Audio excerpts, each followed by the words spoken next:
We are finally here. The day is upon us. The Hoosiers will tip off tonight in what will be the start of hopefully a really great weekend for Indiana basketball, men's and women's. Let's get you caught up on all the last minute info you need to know, including who the Hoosier women are going to play on Saturday. You are Locked On Hoosiers, your daily podcast on the Indiana Hoosiers. Part of the Locked On Podcast Network. Your team every day.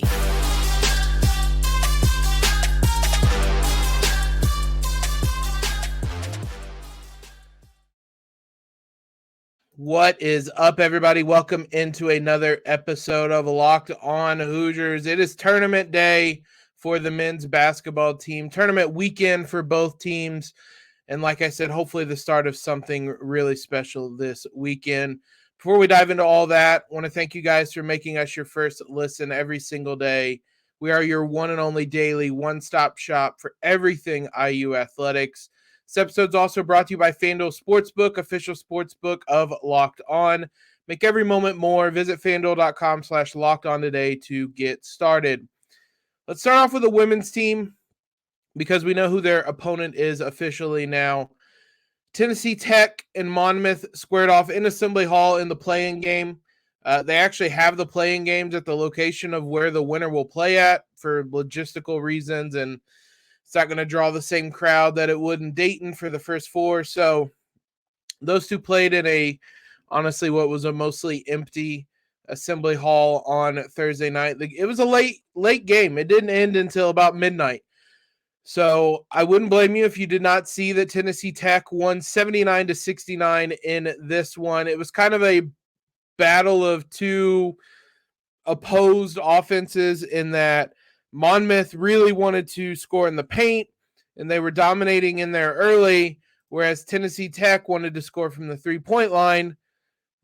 Threes are better than twos, and I guess that is kind of the genesis of why they won. I watched a little bit of the first half.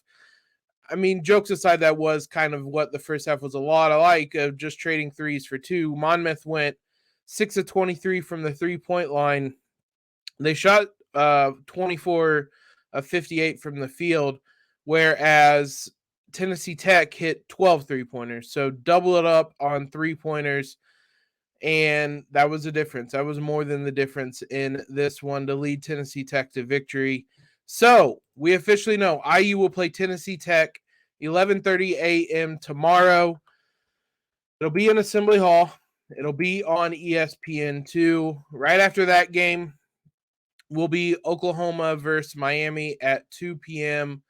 If you can take a look at the box score quickly in this one for Tennessee Tech. Jada Gwynn and I had the name pulled up here. Malia Owens. Jada Gwynn and Malia Owens were the two leading scorers for Tennessee Tech with 18 apiece. Peyton Carter had 12.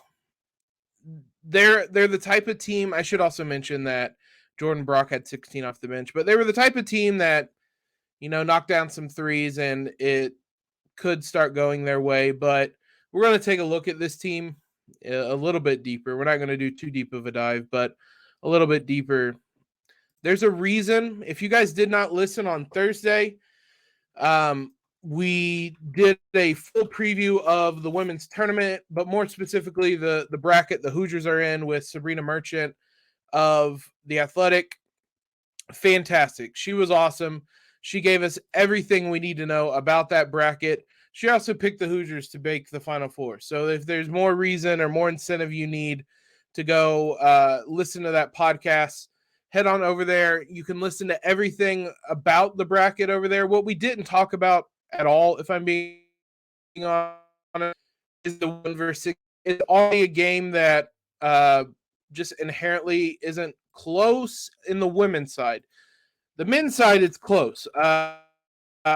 I mean, we all were a lot wide Northern Kentucky against Houston, and Northern Kentucky gave them a run for their money. Obviously, Marcus Sasser was not, or he re-injured his groin, so he wasn't available. But that's certainly a storyline to watch for IU, but that is multiple games away. But on the women's side, There's just such a huge discrepancy between the great teams and the Tennessee Techs. We didn't need to do much of a discussion on 1 versus 16. If IU gets upset by a 16 seed, then we will have the discussions about what happened. But I can assure you it's not going to be because I didn't preview them thoroughly in the preview podcast. So there are no lines up for the women's game. I don't know that there's going to be for this game. It's going to be a really lopsided line if it is. For as I don't even want to say necessarily good as Tennessee Tech looked on Thursday, because they only shot 46% from the field. They knocked down some threes. It was nothing to really worry about. They're going to be wholly outmatched by Indiana on Saturday. So it would be a super lopsided line. I'd be interested just to see how lopsided it is. I don't know. Maybe I'd throw some money down on it. Let's see how much IU can win by. But you guys can check out FanDuel for that. After that game will be the Oklahoma State-Miami game that I mentioned. If you guys have not seen, have not heard, you probably want to pull for Oklahoma State in this one, because Yarden Garzon's older sister plays for Oklahoma State. And who doesn't want to see the two sisters play one another in Bloomington on Monday? It'd be super fun. So pull for Oklahoma State for the narrative. Although there's a pretty decent chance the men's and women's teams will play Miami this weekend, which, like I said earlier this week, we can trash talk if we knock Miami out of both tournaments. I'm completely down for that. Again, multiple steps away here, but always looking ahead, always looking for the potential trash talk. It's going to be an interesting game on Saturday, though. Let's take a look at Tennessee Tech, get a little bit of a sense of who the Hoosiers are going to play here in just a moment. We just mentioned today's sponsor, FanDuel. It's March. No better time to be betting. Look, I made some money. I bet on Missouri.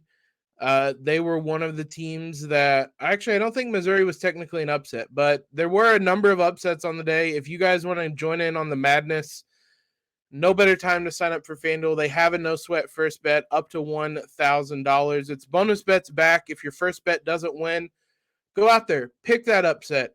Heck, put money down on Kent State. And if they win, you at least have made some money off IU losing. If they lose, you get bonus bets back. It's a win-win for you. So don't miss out. Don't miss your chance to sign up. Get those no-sweat first bets up to $1,000 in bonus bets when you go to FanDuel.com/lockedon. That's FanDuel.com/lockedon to learn more. Make every moment more with FanDuel, an official sports betting partner of the NBA. Big thanks to you guys for making us your first listen every single day. Make sure you guys are checking out Locked On College Basketball. Obviously, there's no better time to be listening to college basketball content right after this. If you're listening before the games on Friday, head on over there. Catch up on all the stuff you might have missed late last night, or just listen to them talk about Arizona or Virginia losing and getting upset. Whatever it may be, head on over there. Available on YouTube, wherever you guys get podcasts. Let's look a little bit into Tennessee Tech. Again, not a great team. They went 23-9. It was a bit of a surprise that they won the conference. They were only 13-5 and finished third in the conference in the regular season, and then won the conference tournament. So they weren't even necessarily, it's not like a Kent State where they were the best team in the conference and secured the automatic bid. This wasn't even the best team in the conference in the regular season. There's not really a whole lot to go off of. They have played one non-mid-major this season, and it was Cincinnati. Cincinnati beat them by 11, and Cincinnati finished the season 9-21. So that's about your only point of reference you can really have in this. There aren't even similar opponents. There's nothing when you're looking at these results you can really go off of other than They were like an above average team in the Ohio Valley Conference. They weren't even a great team, and they got hot at the end of the season and won 7 straight games, including the conference tournament. It's 8 straight games now with the win on Thursday. So they're hot, but you're coming up against a buzzsaw. You can look at some of the numbers for them as a team. Shoot 43% from the field. They shot a lot of threes and made a lot of threes on Thursday, but it's not like that's like something they routinely do. They're middle of the road in terms of attempts and makes in the country. 146th in attempts, 121st in makes. They shoot 33% from 3. So it's not, we mentioned on Thursday, a Florida Gulf Coast where nobody's shooting more, and they're like 9th in the country in percentage. This is just, they shot well on Thursday. It's a team that has almost no size whatsoever. They have two people over 6 foot, Anna Walker at 6 foot, and DJ McFarland at 6'3". DJ McFarland has played 13 games all season. Anna Walker is probably going to be the one that starts off on Mackenzie Holmes. Godspeed. Monmouth was having their way in the paint, and Mackenzie Holmes is a little bit better than Monmouth and any of their bigs. Respectfully, Mackenzie Holmes is going to be better than that. So good luck on that. I mean, they are a good defense. They're one of the best teams in the country at defending the 3-point line. Teams only shoot 25.3% from 3 against them. And in conference play, it was 24.8. So, like, they're good in that regard. But, I mean, that's kind of part of IU's offense. They have Mackenzie Holmes. Like, it's not that the Hoosiers are super reliant on that. I would expect a very big game from Mackenzie in this one. It is going to be – she's going to score a lot of points in this game, I think. This is going to be a pretty lopsided score. If you look at the players of note, we mentioned most of them. Malia Owens is their leading scorer, 14 points. Jada Gwynn is at 10.5 points, 4 rebounds, 4 assists. Anna Walker, who we just talked about, 10 points, 5 rebounds. And Reagan Grimes, 8 points and just a tick under 6 rebounds. Reagan Grimes, she's a guard, so they only have 3 people listed as either a forward or a center on their roster. Again, this is going to be a really big game for Mackenzie Holmes. I imagine the game plan is feed Mackenzie at any point possible and watch her feast. So this, I think, is going to be a pretty lopsided game. Obviously, IU defensively is going to do a better job, I would say, of limiting those 3-point attempts than Monmouth did, because again, it's not something that they typically do, and IU has plenty of ways to beat a team. They're not going to rely on the 3-pointer. It might start to open up if Mackenzie is feasting, but I don't want to sound too overconfident, but the parity isn't really there in women's basketball, and this is, I mean, 1 versus 16 games in the women's side are typically pretty lopsided, and I think this is going to fall under that pretty lopsided category. So we'll see. It's going to be a quick turnaround this weekend. IU men are going to play super late. If that game tips off before like 10:15, I'll be surprised. And then it's going to be like 12 hours later, 13 hours later, the women's team is going to tip off. So it's going to be a jam-packed, like, less than 24 hours to watch IU basketball this weekend. Hopefully it's a couple wins. We are going to be live on Saturday. I meant to mention this on the open. I'm not entirely sure of the time yet. It's going to be Saturday afternoon, potentially after the Oklahoma State-Miami game. Depending on results and who wins and stuff, we might try to do something with Locked On Canes for the men's basketball preview. It's a quick turnaround. It's going to be a really quick turnaround.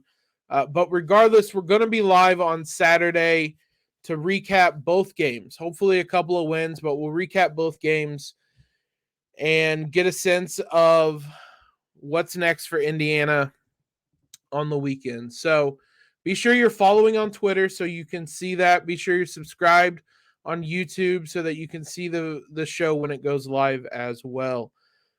On the note of the men's team, the Indy Star did an interesting article talking to coaches who have faced Kent State, had some interesting quotes in there we're going to talk about, and just kind of get some last minute thoughts heading into this contest.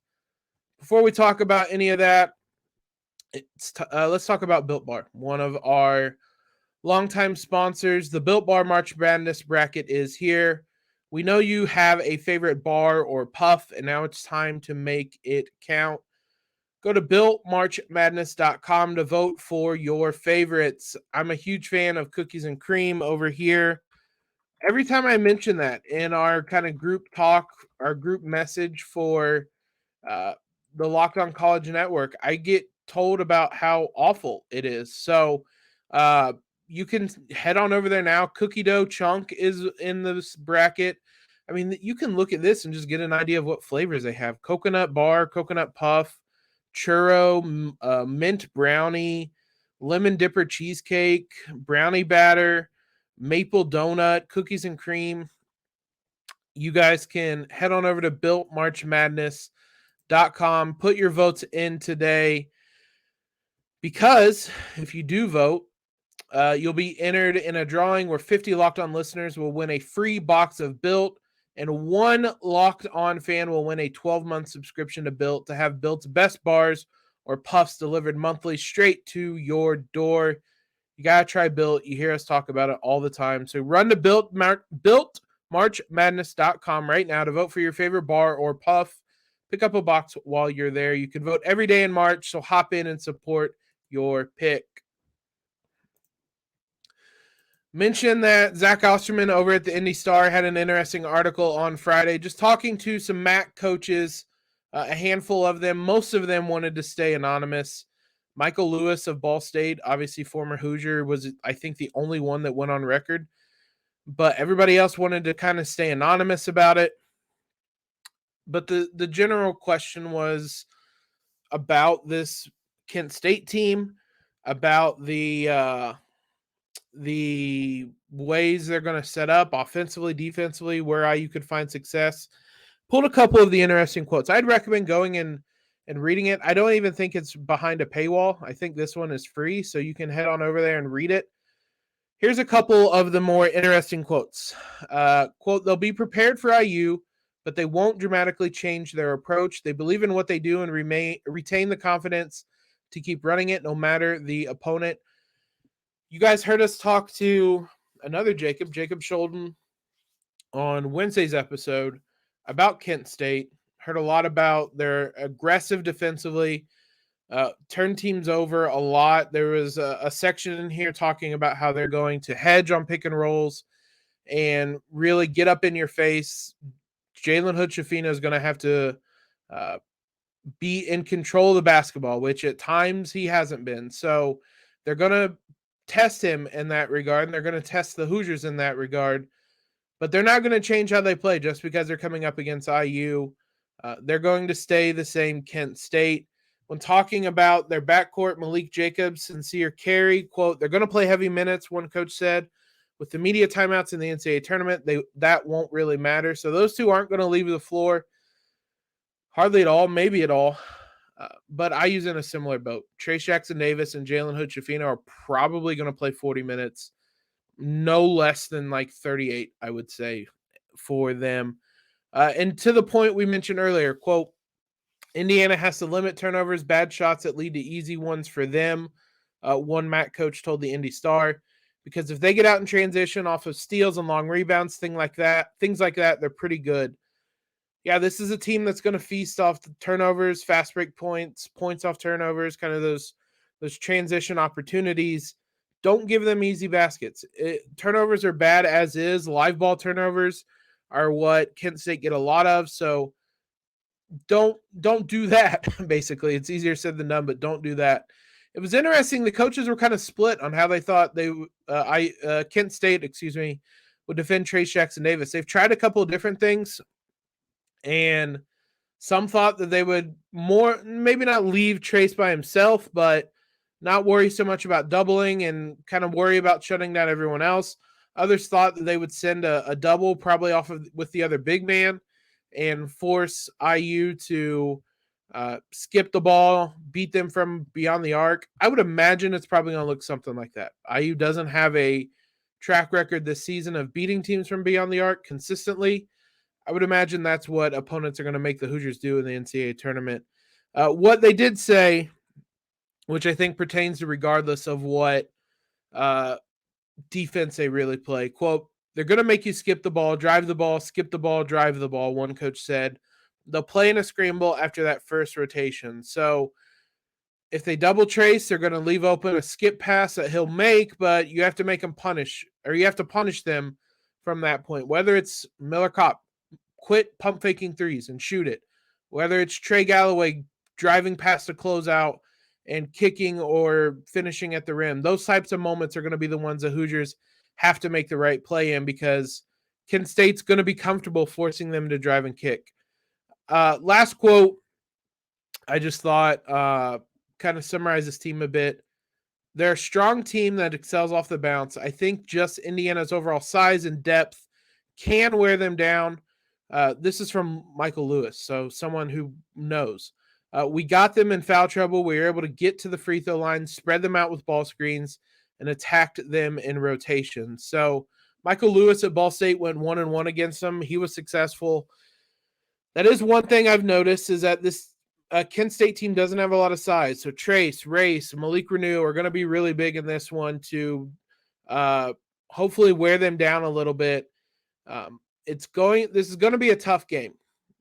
What I've kind of settled on, though, is that we may be overthinking this a little bit. This matchup 4-13 is kind of inherently always a tough game. The 13 is always a talented mid-major that won the conference championship against a vulnerable, typically Power 5, Power 6 school. So that's why these are always kind of vulnerable. This IU team, though, has something that a lot of those teams don't in the talent that they have. I think Kent State has played nobody playing as well as Trayce Jackson-Davis. They've only played one person that's like comparable to Trayce. It's Drew Timme, who is comparable to Trayce. Drew Timme had 29 and 17 for Gonzaga in their win against Kent State. Trayce is probably going to have a big game. They've only played maybe one person comparable to Jalen Hood-Schifino, and they're very different play styles, but Marcus Sasser at Houston is about the only, in terms of talent, like the only guard they place. Sasser's 6'1", and Jalen is 6'5", 6'6". Sasser had 19 points, 5 rebounds in that one, and he even shot 1 of 10 from 3. So everything he shot that wasn't a 3 basically went in. IU is going to have the 2 best players on the floor and 2 players that Kent State does not typically play. And certainly they have not played a team that has both of them. And I know there's a lot of other things on the margins. IU has to have role players step up. Malik Renew, Tamar Bates, maybe Jordan Geronimo. I'm not really sure if he's even going to see minutes. But especially those first 2, Galloway, Kopp, Race Thompson, those guys can't disappear. They're going to need some production from them on both ends of the floor. But I just keep coming back to the fact that IU has Trayce and Jalen Hood-Schifino, and that's going to be really tough for Kent State to match up against. So I'm feeling confident about Indiana. Cautiously confident, but I'm feeling confident. I think the Hoosiers will take this. If the line is at 4.5, which it has been, I think Kent State probably covers, but the Hoosiers come away with the victory, and I'll take it. I would be surprised if Indiana blew them out. Pleasantly surprised, but this is going to be a hard-fought win, but I think it's going to be a win nonetheless for the Hoosiers. Hopefully I'm not eating those words and on freezing cold takes or cold takes exposed or anything this weekend for that. But we're going down with the ship. I'm not going to sit here and predict that they're going to lose. There's no fun in that. I think the Hoosiers have it. There's plenty of reasons why they should win this game. We'll talk about it tomorrow and see if I was right or if I was wrong and kind of figure it out. But again, we'll be live tomorrow after the women's game, sometime in the afternoon tomorrow, probably around 3 or 4 Eastern. Be on the lookout for that. Thanks again, guys, for making Locked On Hoosiers your first listen every day. For your second listen, check out the brand new podcast, Locked On College Basketball.